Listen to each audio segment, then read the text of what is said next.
Hello students, आज हम अपने डेवलपमेंट चैप्टर के लेक्चर नंबर 2 की तरफ बढ़ेंगे। देखिए, अभी तक जो आपने पढ़ा है उसमें आपने ये पढ़ा कि डेवलपमेंट का मतलब क्या होता है। डेवलपमेंट का मतलब के साथ साथ आपने ये भी देखा कि बहुत कैटेगरी के पर्सन होते हैं और जितने भी तरह के पर्सन होते हैं, जितने भी कैटेगरी के पर्सन होते हैं, सबका अपना अपना गोल होता है। उस गोल में मैंने आपको कायदे से समझा रखा है कि सबका एक ही मकसद है कि वो अपने इनकम को रेज कैसे करें, बढ़ाएं कैसे, अपनी कमाई के जरिए कमाई को कैसे वो बढ़ा सकते हैं। इसके बारे में सब लोग अपने अपने तरीके से सोचते हैं। देखिए, सामान्य सी बात यह है, ये टॉपिक आपके लिए कवर करेगा नेशनल डेवलपमेंट। देखो, डेवलपमेंट आपका होगा, किसी इंडिविजुअल का होगा तो सबका होगा, और सबका होगा तभी देश का डेवलपमेंट होगा। तो इस नेशनल डेवलपमेंट को पढ़ाने से पहले आपको ये डेवलपमेंट का मतलब समझाना था, इंडिविजुअल डेवलपमेंट्स गोल्स क्या क्या होते हैं वो समझाना था, जिसको कि आप पढ़ चुके हो। आज इसमें हम नेशनल डेवलपमेंट के बारे में बात करेंगे, और ये नेशनल डेवलपमेंट क्या है, इसमें क्या क्या एलिमेंट्स हैं, इसके बारे में हम पढ़ेंगे। देखिए, साधारण सी बात यह है कि कोई भी देश डेवलप तब होगा जब वहां ये तीनों वेलफेयर काम करेंगे, और ये तीनों चीजें जितनी होनी चाहिए, जितनी मात्रा में, उतनी अगर हो तो देश का डेवलपमेंट पक्का है। कहता है national development it is the ability of a country, ये एक ऐसी एबिलिटी है जो कि किसी कंट्री के इन तीन चीजों को इंप्रूव कर दे। इन तीन चीजों को अगर इंप्रूव कर देती है तो देश का डेवलपमेंट हो जाएगा, नेशनल डेवलपमेंट वो चीज होगी। देखो, सोशल वेलफेयर क्या है। देखो, इसमें नेशनल डेवलपमेंट में ये मैंने समझाया कि it is the ability of a country to improve. क्या इंप्रूव? ये तीन चीज, सोशल वेलफेयर, इकोनॉमिक वेलफेयर और पॉलिटिकल वेलफेयर। अब इन तीनों के बारे में ध्यान से समझते हैं कि सोशल वेलफेयर क्या है। तो सोशल वेलफेयर जो है उसका मतलब होता है प्रोवाइडिंग बेसिक एमिनिटीज, जो भी बेसिक नेसेसिटीज हैं उनको पूरा करना। जैसे पीने का साफ पानी हो गया, एजुकेशन की व्यवस्था अच्छी हो जाए, पीने का पानी साफ मिलने लगे सबको, इक्वली सबको। याद रखिएगा, नेशनल डेवलपमेंट मेजॉरिटीज को बेनिफिट पहुंचाता है, वो चीज नेशनल डेवलपमेंट में कवर होता है। किसी एक दो को, किसी एक ग्रुप ऑफ पर्सन को अगर बेनिफिट पहुंचता है किसी चीज से, तो नेशनल डेवलपमेंट का हिस्सा नहीं होता है। उसमें कहा गया कि सोशल वेलफेयर में अगर बेसिक एमिनिटीज जैसे कि education, water, transportation, medical care, इन सारी चीजों की फैसिलिटी अच्छी हो जाए, उसके साथ साथ providing better and equal economic opportunities. ऐसा नहीं है कि किसी निश्चित ग्रुप को ही सिर्फ नौकरियां मिले, सबको समान रूप से नौकरी मिले, उनकी इनकम अच्छी हो, उनका भी लिविंग स्टैंडर्ड अच्छा हो। अगर किसी देश में ये व्यवस्था है तो डेवलपमेंट हो रहा है। उसके अलावा पॉलिटिकल वेलफेयर मतलब कि प्रोवाइडिंग बेसिक राइट्स, अधिकार जो आपको मिलने चाहिए एक देश में, एक देश के नागरिक हो तो उस देश में आपके कुछ अधिकार बनते हैं, जिसमें आपके यहाँ इक्वल वोटिंग राइट। आप देखो, डेमोक्रेटिक सेटअप में वो इंडिया में ना सबको वोट देने का अधिकार है। अब ये मत कहना कि 18 साल से नीचे के लोगों को देने का अधिकार नहीं है सर, वो बातें नहीं है। एक वयस्क आदमी को ही सोचने समझने की शक्ति होती है, इसीलिए 18 साल का उम्र रखा गया कि नहीं, अगर आप 18 साल के हैं तो आप वोट दे सकते हैं, क्योंकि आप समझदार हैं, अपना नेता आप चुन सकते हैं। तो इक्वल वोटिंग राइट, सबको वोटिंग राइट का अधिकार, सबको फ्रीडम मिले, सबको जो है स्वतंत्रता मिले, जिस देश में वो रह रहे हैं वहां पे संतुष्ट रहें। अगर ये तीन चीजें हैं तो नेशनल डेवलपमेंट है। नेशनल डेवलपमेंट कवर्स 3 एलिमेंट्स, तीन चीजें कवर अप करता है, जिसमें सोशल वेलफेयर, इकोनॉमिक वेलफेयर और पॉलिटिकल वेलफेयर तीनों आपके शामिल होते हैं। अगर ये तीनों चीजें हैं तो एक देश पक्का है कि प्रोग्रेस करेगा। कई राजनीतिक पार्टियों का आपने जो है स्लोगन भी सुन रखा है, आपका विकास, सबका विकास, देश का विकास। समझ रहे हो ना बात। तो आपका विकास कैसे होगा, इनकम रेज होगी तो आपका विकास होगा। अब आपका विकास करने में कई कॉन्फ्लिक्ट्स हैं, समझ में आ रही बात ना। मैंने आपको पहले वीडियो में पढ़ा रखा है कि भाई साहब एक मजदूर सोचता है ज्यादा से ज्यादा उसे क्या मिले, वेजेस, लेकिन एक अमीर आदमी जो उस मजदूर से काम करा रहा है वो क्या सोचता है, उसे डेवलपमेंट कैसे होगा, तो कम से कम मजदूरी दे। तो इस कॉन्फ्लिक्ट इस नोशन को, इस धारणा को समझते हुए एक मेजॉरिटी ऑफ पीपुल्स को कैसे जो है हम प्रोग्रेस कराएं, उस देश का विकास कराएं, ये नेशनल डेवलपमेंट के अंदर कवर अप होता है। अच्छा, इसके बाद हम जो है बात करेंगे कुछ और चीजों की। मैं इसे मिटा करके कुछ और लिखूंगा, लेकिन मैं आपको समझा दूं कि अब हम आगे पढ़ने क्या जा रहे हैं। हम ये देखने जा रहे हैं कि किसी इंडिविजुअल आदमी को आप कैसे जानते हो कि वो अच्छा है, वो डेवलप्ड है। तो उसी तरीके से आप ये भी तो देखते होगे कि सर ये देश डेवलप्ड नहीं है, ये देश डेवलप्ड है। तो ऐसी क्या चीजें होती हैं जिसको देख करके आप ये पता लगाते हो कि ये राज्य डेवलप्ड नहीं है या फिर ये देश डेवलप्ड नहीं है। हम एक एग्जांपल के माध्यम से इन सारी बातों को करेंगे। आइए जरा देखिए, साधारण तौर पे दो चीजों के बेसिस पर किसी कंट्री को कंपेयर किया जाता है कि वो डेवलप्ड है या नहीं है।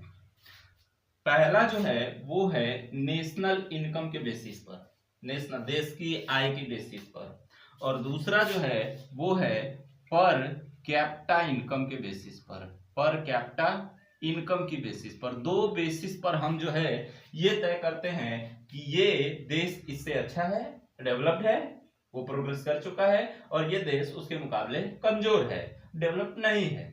तो साधारण तौर पे अगर मैं इस बात को समझाना चाहूं तो आपको किसी एग्जाम्पल के माध्यम से इसे समझाया जाए तो और बेहतर होगा। देखिए, मैं एक एग्जाम्पल लेता हूं कि राम है, ये मोहन है, ये मोहन है, ये श्याम है, ये श्याम है, ये तीन लोग हैं।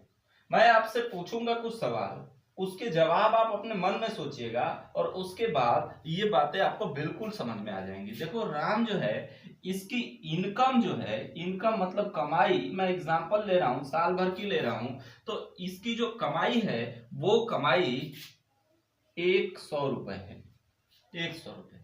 इसकी मोहन की जो कमाई है वो है 200 रुपए, और ये जो श्याम है इसकी कमाई जो है 500 रुपए, कमाई जो है 500 रुपए है।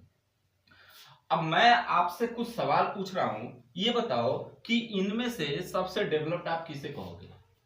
तो आपका जवाब मैं जानता हूं, मैं अपने दिमाग में ये सोच चुका हूं कि आप सोच रहे हो सर राम की कमाई 100 रुपए, मोहन की कमाई 200 रुपए और श्याम की कमाई 500 रुपए, तो सर जिसकी कमाई ज्यादा है वो डेवलप्ड है, क्योंकि इनकम के बेसिस पर ही हम साधारण तौर पे मेन इंपॉर्टेंट एलिमेंट क्या होता है, मेन इंपॉर्टेंट कंपोनेंट क्या होता है किसी भी डेवलपमेंट का, तो आप कहते हो सर इनकम। पिछले वीडियो में भी मैंने बताया था, हाँ वो दूर की बात है कि मैंने ये कहा था कि सिर्फ इनकम नहीं है, लेकिन अभी तक तो इतने से यही समझ में आ रहा है कि सर श्याम जो है वो इन दोनों के मुकाबले अच्छा है।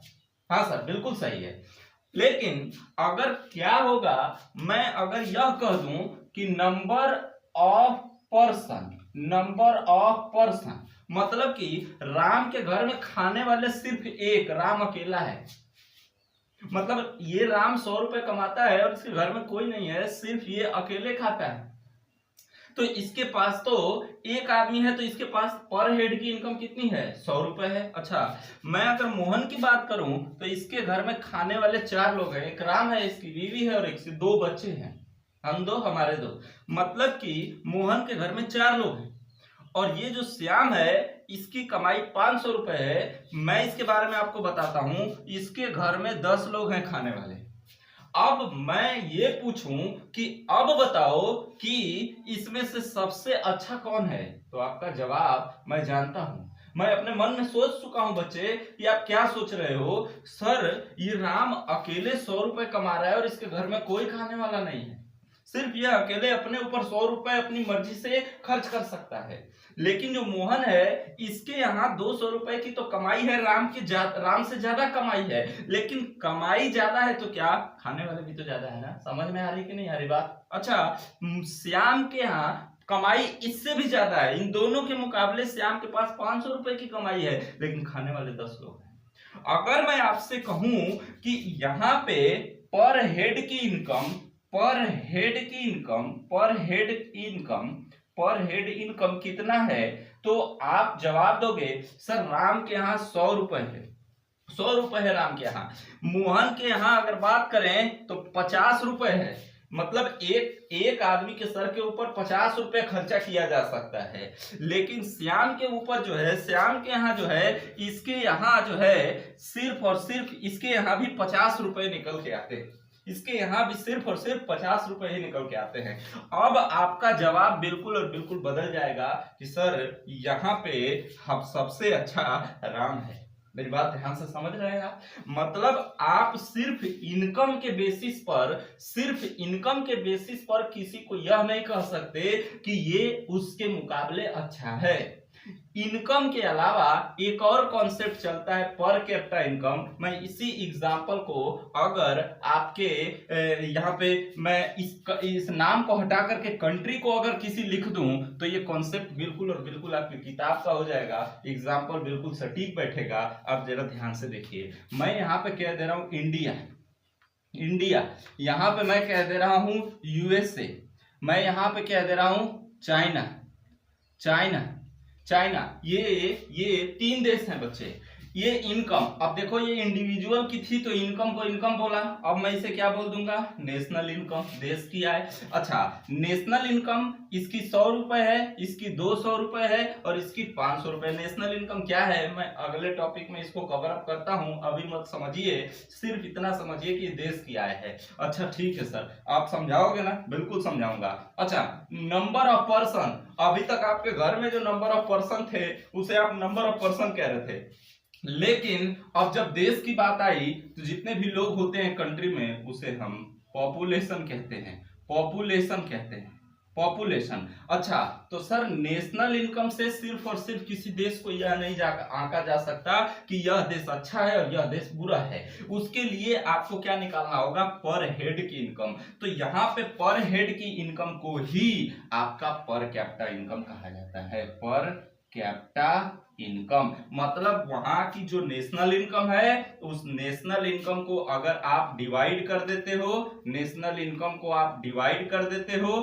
पर पॉपुलेशन से, टोटल नंबर ऑफ पॉपुलेशन जो उस कंट्री की है, तो जो निकल के आता है वो आता है पर कैपिटा इनकम। मतलब उस कंट्री में पर हेड कितना इनकम है। जैसे राम के घर में 100 रुपए थी, खाने वाला एक, तो एक सर के ऊपर कितना खर्च किया जा सकता है, 100 रुपए। वैसे ही ये कंट्री का एक सर के, एक पॉपुलेशन जो है, टोटल पॉपुलेशन, उस टोटल पॉपुलेशन में एक आदमी के सर पे कितने रुपए की कमाई है, उस पर कितना खर्चा किया जा सकता है, इसे कहा जाता है पर कैपिटा इनकम। तो समझने वाली बात यह थी कि कंट्री को अगर कंपेयर करना है तो आप इस 2 एलिमेंट से कंपेयर करते हो, उसके नेशनल इनकम के बेसिस पर और पर कैपिटा इनकम के बेसिस पर। बात यह थी कि आप नेशनल इनकम के बेसिस पर सिर्फ और सिर्फ नहीं बता सकते कि वो देश अच्छा है या बुरा है। एक बात और कहना चाहूंगा, एक बात और कहना चाहूंगा, आप यह भी भ्रम दिमाग से निकाल दीजिए कि इस दोनों को अगर आप कंपेयर कर लेंगे तो आप यह बता लेंगे कि वो देश अच्छा है या नहीं है। इन दोनों को भी अगर आप देख लें तो दोनों के हो जाने के बावजूद भी कुछ ऐसी चीजें हैं जो अगर न रहे तो वो देश डेवलप नहीं माना जाएगा। मतलब सर, मतलब आप यह कहना चाह रहे हो कि नेशनल इनकम और पर कैपिटा इनकम के बावजूद भी हम जो है उस देश का डेवलपमेंट नहीं बता सकते? बिल्कुल नहीं बच्चे, ज्यादा पैसा अच्छे की निशानी नहीं होती। ये बात अपने दिमाग के जहन में बैठा लीजिए। सिर्फ पैसा है। मैंने आपको पिछले चैप्टर में भी ये बताया था कि income is not only A component of development. सिर्फ एक अकेला इंपॉर्टेंट तो है, लेकिन बस यही एक एलिमेंट है, यही एक कंपोनेंट है, इनकम ही एक कंपोनेंट है, ऐसा मानना बिल्कुल और बिल्कुल गलत है। इसके अलावा बहुत सारी चीजें होती हैं जिसके बेसिस पर आप जो है यह देखते हो कि हाँ वहां पीने का पानी है, मेडिकल फैसिलिटीज है, ये सारी चीजें और बहुत सारी चीजें होती हैं जो कि होना जरूरी है। और वो चीजें हैं क्या, ह्यूमन डेवलपमेंट। अगला टॉपिक जब हम पढ़ेंगे तो उसके बारे में ही हम बात करेंगे। मैं आपको इस वीडियो में नेशनल इनकम का मतलब समझाने जा रहा हूं क्योंकि आपके किताब का एक क्वेश्चन भी है और ये समझना आपको बेहद जरूरी है, क्योंकि हर अगले टॉपिक में आपको कई जगह पे डोमेस्टिक इनकम, नेशनल इनकम, ये सारी बातें सुनने को मिलेंगी।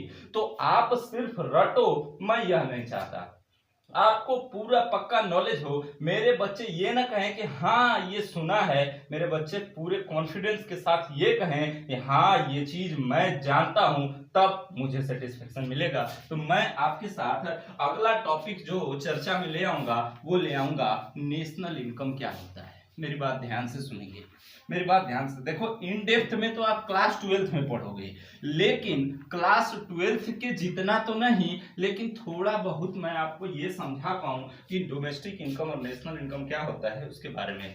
देखो ये कोई कंट्री है, देखो मेरी ड्राइंग अच्छी नहीं है, आप सभी जानते हो, अगर आपकी अच्छी है तो आप इंडिया बना लेना, मैं इंडिया गोल बनाता हूं, समझ में आ रही बात ना। तो ये इंडिया है, इंडिया है। अब अगर बात करें इंडिया में, तो यहाँ पे बहुत सारी फर्म काम करती हैं, बहुत सारी सर्विसेज प्रोड्यूस होती हैं, बहुत सारी गुड्स एंड सर्विसेज प्रोड्यूस की जाती हैं। अब ध्यान से सुनना, एक कंट्री के जियोग्राफिकल बाउंड्री के भीतर, ध्यान दो, एक कंट्री, जियोग्राफिकल बाउंड्री क्या होता है सर? देखो जहां तक भारत फैला हुआ है ये इसका जियोग्राफिकल बाउंड्री है, समझ में आ रही बात। एक देश की जियोग्राफिकल बाउंड्री के भीतर जितनी भी फाइनल गुड्स एंड सर्विसेज, जितनी भी फाइनल गुड्स एंड सर्विसेज तैयार होती हैं एक साल के अंदर, 1 फाइनेंशियल ईयर के अंदर, 1 अप्रैल से 31 मार्च के भीतर, एक साल के भीतर जितनी भी फाइनल गुड्स एंड सर्विसेज तैयार हुई, उसकी मार्केट प्राइस को ही हम नेशनल इनकम कहते हैं। मतलब मान लीजिए ये इंडिया है, अब इस इंडिया में ये पेन का प्रोडक्शन हो रहा है और ये टी शर्ट का प्रोडक्शन, बस 2 ही गुड्स का प्रोडक्शन हो रहा है, मैं ऐसा एज्यूम कर ले रहा हूँ। प्रोड्यूस तो बहुत कुछ होता है, लेकिन मैं यह सिर्फ मान रहा हूं कि इस इकोनॉमी में, इंडिया में सिर्फ 2 गुड्स का प्रोडक्शन होता है, एक तो पेन और दूसरा टी शर्ट। अब ध्यान दो जरा, पेन जो है वो पेन की कीमत पर पेन 20 रुपए है, 20 रुपए है, और जो टी शर्ट है पर टी शर्ट पर टी शर्ट 50 रुपए है, 50 रुपए है। एक टी शर्ट 50 रुपए का मिलेगा, एक पेन 20। अब ध्यान से देखने वाली बात यह है कि जो एक साल के भीतर, एक साल में प्रोडक्शन हुआ इंडिया में पेन का 20 यूनिट का हुआ, 20 यूनिट समझ रहे हो ना, 20 पेन का प्रोडक्शन हुआ ये मार्कर का। अच्छा, जो टी शर्ट है उसकी प्रोडक्शन 50 यूनिट हुई, 50 यूनिट हुई, मतलब 50 टी शर्ट बनाए गए। तो अब अगर मैं बात करूं तो कितने का गुड्स प्रोड्यूस हुआ, तो 20 यूनिट मल्टीप्लाइड बाई एक पेन की कीमत कितनी है, 20 इज इक्वल टू कितना हो गया, तो सर आपका हो गया 400 रुपए। अच्छा, तो 50 यूनिट अगर टी शर्ट है 50 के हिसाब से, तो आपका 50 25 और 50 यूनिट है ना, हाँ तो ठीक है, 400, ये ठीक है ना। मेरा कैलकुलेशन बच्चे थोड़ा सा गड़बड़ है, आप चेक कर लेना मैंने सही किया है कि नहीं। 50 25 और 2 जीरो हो गए, 2 दूनी के 4 और 2 जीरो हो गए, सर 400 और 2500, ये टोटल आपका जो है इतने रुपए का गुड्स प्रोड्यूस हुआ। एक जियोग्राफिकल बाउंड्री के भीतर जो है इतने का गुड्स प्रोड्यूस हुआ, 400 का ये, 2500 का ये। अब ये बिके ना बिके उससे मतलब नहीं है, इतने का गुड्स अगर प्रोड्यूस हो गया तो हमारे देश की जो इनकम है वो कितने रुपए मानी जाएगी, 25 4 2900, और इस 2900 को हम क्या बोलते हैं, डोमेस्टिक इनकम, घरेलू आय। समझ में आ रही बात ना, इसी को आप जीडीपी भी जानते हो, इसी को जीडीपी भी कहा जाता है। समझ में आ रही है कि नहीं आ रही है बात? मतलब कि सीधी सी बात यह है कि किसी भी देश की ज्योग्राफिकल बाउंड्री के भीतर जितने रुपए की फाइनल गुड्स एंड सर्विसेज तैयार की गई हैं, उसी अमाउंट को, उसी गुड्स की मार्केट वैल्यू को हम जीडीपी या फिर डोमेस्टिक इनकम कहते हैं। अब एक बात समझना, क्या किसी देश में सिर्फ और सिर्फ इसी देश के भीतर के लोग ही यहाँ पे सिर्फ प्रोडक्शन करते हैं? क्या कोई दूसरे देश का नहीं आता? क्या यहाँ के लोग दूसरे देश नहीं जाते हैं? होता है कि नहीं होता है? तो सर ऐसा तो होता है, मैं इसको मिटाऊंगा। ये मैंने एक कंट्री लिया, ये है इंडिया, और ये एक मैंने कंट्री लिया यूएसए। और ये केस नंबर 1 मैं बता रहा हूं आपको। केस 1 जरा ध्यान से सुनेंगे। यहाँ पे एक राम है, यहाँ पे एक राम है जिसने फाइनल गुड्स जो तैयार किया, या फिर आप services, final goods and services कह सकते हो, वो 100 रुपए का तैयार किया, 100 रुपए का तैयार किया। अब इसके बारे में पूछूं कि डोमेस्टिक इनकम कितना है, तो सर डोमेस्टिक इनकम जाहिर सी बात है ज्योग्राफिकल बाउंड्री के भीतर 100 रुपया, तो 100 रुपया हो गया, कोई दिक्कत नहीं। कोई दूसरे देश से आया नहीं और ये आदमी कहीं दूसरे देश में गया नहीं, तो उस केस में नेशनल इनकम भी कितना हो जाएगा, 100 रुपया। समझ में आ रही कि नहीं आ रही बात? अच्छा, ऐसा हो जाए, मान लीजिए केस नंबर 2 कि ये इंडिया है, ये इंडिया है, इंडिया, और ये है यूएसए। ध्यान से समझेंगे बात को, यूएसए। इसमें राम ने जो है 100 रुपए की फाइनल गुड्स एंड सर्विसेज यहां तैयार की, लेकिन हुआ क्या कि इसका बिजनेस इतना बड़ा हो गया कि ये यूएसए भी गया, और यूएसए जा करके इसने अपना एक फैक्ट्री लगाया, और यहां पे राम ने फिर 100 रुपए का प्रोडक्शन किया, 100 रुपए का प्रोडक्शन किया। अब मैं आपसे पूछूं कि डोमेस्टिक इनकम कितना है, तो आपका जवाब बिल्कुल ये होना चाहिए कि घरेलू सीमा के भीतर जो इनकम जनरेट हुआ वो कितना है, 100 रुपया, तो 100 रुपया हुआ। लेकिन मैं अगर आपसे नेशनल इनकम पूछूं, नेशनल इनकम देश की आय, तो साथ में आपके 100 रुपए तो ये कमाया ही कमाया आपके देश ने, उसके साथ साथ दूसरे देश में भी जाकर के तो 100 रुपया कमाया इसने। क्या ये 100 रुपया ये यहीं पे छोड़ आएगा? नहीं सर, ये 100 रुपया इसकी कमाई है, तो ये यहां से पैसा अपने देश रिटर्न लेकर के आएगा। तो नेशनल इनकम में हमने डोमेस्टिक इनकम में जोड़ दिया क्या, ऐसा इनकम जो फैक्टर इनकम है फ्रॉम एब्रॉड। अब ये क्या है, इसके बारे में मैं आपको समझाता हूं। ऐसा इनकम जो आप किसी दूसरे देश में जा करके कमाते हो और उसे अपने देश लेकर के आते हो, वो होता है factor income from abroad. From abroad, abroad मतलब रेस्ट ऑफ द वर्ल्ड, मतलब अपने देश को छोड़ करके रेस्ट ऑफ द वर्ल्ड से जो भी पैसा आपने कमाया है, याद रखें कमाया है, वो पैसा factor income from abroad. From abroad मतलब एब्रॉड से आया है, तो फैक्टर इनकम फ्रॉम एब्रॉड। तो इस केस में नेशनल इनकम क्या हो जाएगा, नेशनल इनकम आपका हो जाएगा, डोमेस्टिक इनकम 100 था और plus FIFA factor income from abroad 100, total आपका कितना हो गया, 200। टोटल आपका कितना हो गया, 200 रुपए। अच्छा, मैं इसी में केस नंबर 3 बनाता हूं। देखो, हो सके नीचे मैं लिखूं तो आपको ना समझ में आए, मैं केस नंबर 3 इसको मिटा करके केस नंबर 3 बनाता हूं और उसके बाद आपको समझाता हूं। जरा ध्यान से देखना। राम ने यहां पे 1000 रुपए का गुड्स एंड सर्विसेज प्रोड्यूस किया। अब हुआ क्या कि यहां पे एक जॉन है, इस जॉन ने यहां पे अपने यहां 1000 रुपए का गुड्स प्रोड्यूस किया, ठीक। इसका बिजनेस अब बड़ा हो गया। इसने क्या किया, यहां से उठ करके यहां पे आकर के फैक्ट्री लगाया, और यहां पे फैक्ट्री लगा करके इसने 200 रुपए का फाइनल गुड्स एंड सर्विसेज तैयार किया। अब इस केस में मैं आपसे पूछूं कि डोमेस्टिक इनकम क्या है, तो आप बिल्कुल और बिल्कुल जवाब दोगे कि सर डोमेस्टिक इनकम तो घरेलू सीमा के भीतर हमारा 1000 ये और 200 ये टोटल 1200 रुपए का हमारा गुड्स प्रोड्यूस हुआ है। तो डोमेस्टिक इनकम हमारी घरेलू आय तो 1200 रुपए है। लेकिन नेशनल इनकम क्या है, अब आपको ये कॉन्सेप्ट समझना है कि आप राम के रूप में जा रहे थे दूसरे देश, तो जो पैसा कमा रहे थे वो अपने देश लेकर के आ रहे थे। तो क्या ये जॉन दूसरे देश में आया है तो यहाँ पे ये पैसा कमा करके यहीं छोड़ देगा कि आपके देश की आय में शामिल हो जाएगा? ना बच्चे, ये पैसा उस देश की नेशनल इनकम का हिस्सा माना जाएगा।